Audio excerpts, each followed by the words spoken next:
apa saja. Pada waktu itu 10 orang dari berbagai bangsa dan bahasa akan memegang kuat puncak jubah. Saya sebut seorang anak Tuhan dengan berkata, berarti ini orang-orang yang belum percaya Tuhan Yesus, bukan? Dan berkata apa orang-orang itu? Kami mau pergi menyertai kamu, sebab telah kami dengar, telah kami lihat, telah kami ketahui bahwa Tuhan menyertai kamu.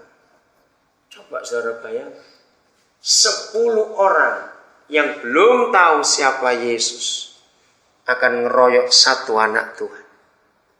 Saya pernah ngitung dengan beberapa anak-anak saya waktu mulai belajar akan hal ini. Saudara bayangkan kalau ini terjadi sebulan sekali saja. Ngerti maksud saya?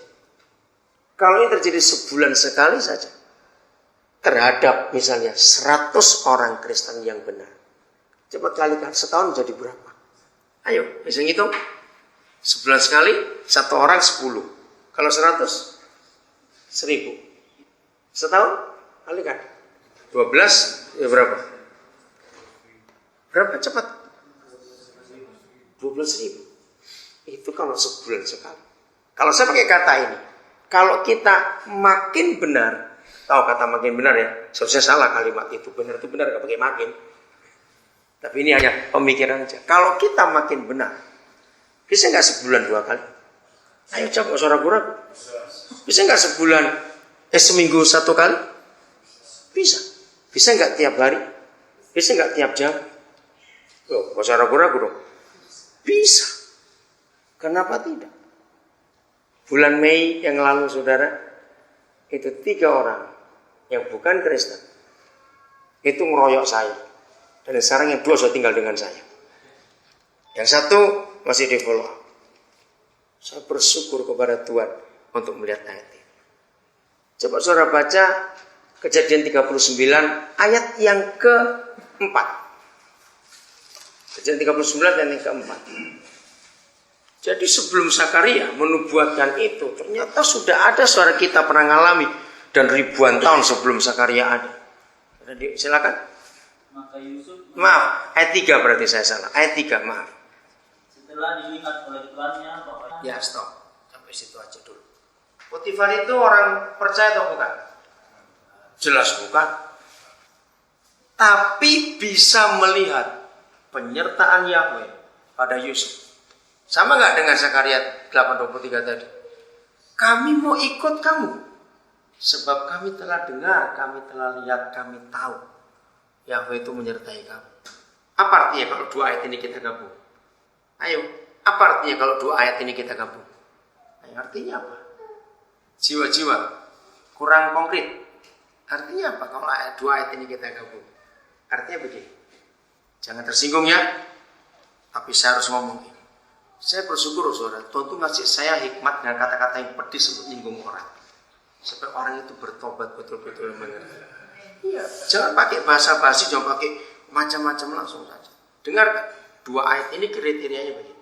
Kekristenan kita itu dinilai bukan dengan berapa jam kita doa sehari, bukan berapa banyak ayat Alkitab yang kita baca, tapi kekristenan kita itu dinilai dengan berapa sering orang datang minta nasihat kepada saudara.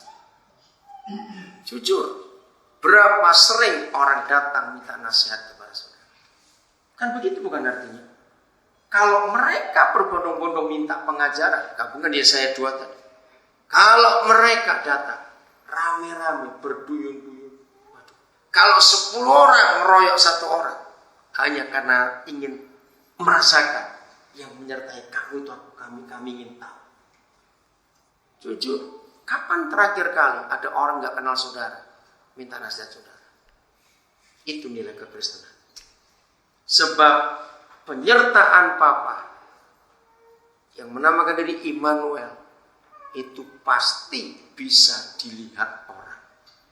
Saya ulang, penyertaan Immanuel itu pasti bisa dilihat orang. Kesimpulan sementara, kalau saudara orangnya, dengarkan kalimat ini supaya kita tahu betul-betul. yang menjadi penghalang. Orang-orang itu tidak bisa melihat penyertaan Yesus Immanuel atas kehidupan kita.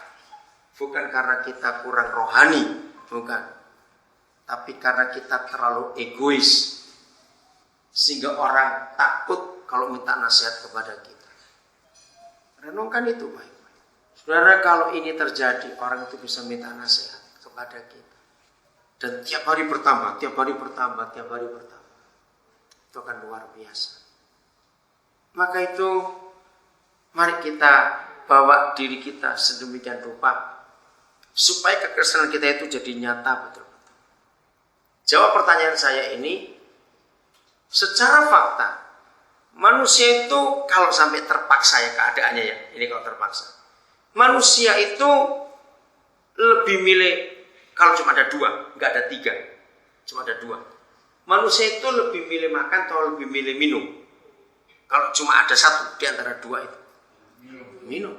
Air lebih penting. Nah, sekarang kita buka Yohanes 7:38. Kalau Tuhan Yesus menyatakan bahwa Injil itu sehebat itu, Yohanes 7:38. Mudah-mudahan ini jadi kesimpulan buat kita. Mudah-mudahan, saya nggak tahu nanti. Tolong dibaca. Barang siapa percaya kepadaku, seperti yang dikatakan oleh kitab suci, dari dalam hatinya akan mengalir aliran-aliran. Nah, stop dulu. Diterjemah secara literal, ada yang bawa secara literal tidak? Itu dikatakan dari dirinya akan mengalir sungai-sungai. Lanjutkan. Mengalir aliran-aliran hidup. Ya. Oke, sampai di sini. Maksudkannya ialah Ya, cukup sampai situ. Saudara lihat, kalau ada orang yang percaya kepada Tuhan Yesus, ternyata orang itu hidupnya menjadi sekian banyak mata air. Ada aliran-aliran. Terjemahan secara literal menjadi ada sungai-sungai. Saya beri contoh begini, ya. Kalau saudara tidak haus, lagi jalan, bukan daerah kota ya, daerah desa, daerah pegunungan, nggak haus. Terus saudara melewati sebuah sungai, nggak besar, kecil sungainya, tapi airnya jernih dan deras. Walaupun nggak haus, muncul apa? Walaupun nggak pingin mandi, muncul apa? Ngerti nggak pertanyaan ini saudara? Ayo, iya, pingin turun, ingin merasakan air itu, ingin cuci muka atau apa saja, pasti ingin. Boleh nggak kalau saya katakan yang tadi itu cukup menyinggung perasaan itu? Kalau sampai Kristen kita tidak seperti yang dikatakan kitab suci, maka air got yang mengalir dari kita, orang noleh aja enggak, apalagi mampir dengan kata-kata itu, noleh saja tidak. Ya bukan cuma bau, nggak perlu bau. Kalau got itu orang juga ngeliat juga nggak mau. Maka itu kriteria Kristen kita ini yang salah. Ternyata kita baru sampai sekedar percaya kepada Tuhan Yesus, tapi tidak sampai kepada seperti yang dikatakan kitab suci. Betul tidak? Berarti yaitu tadi 70% dikerjakan gereja nggak ada di Alkitab. Maka itu air got yang mengalir dari kita, bukan air hidup.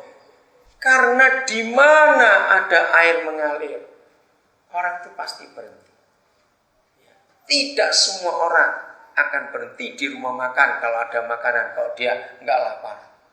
Tapi kalau air, dia akan serentak berhenti. Jadi seharusnya Injil itu nggak ditolak orang. Seharusnya Injil itu nggak akan dimusuhi orang. Kita yang salah.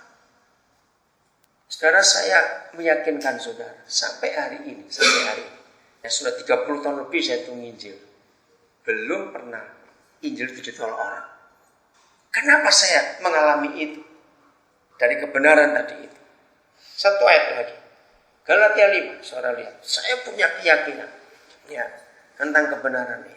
Galatia 5, 22-23. Pasti semua kita sudah hafal tentang apa itu? Buah roh. Oke. Nah, kali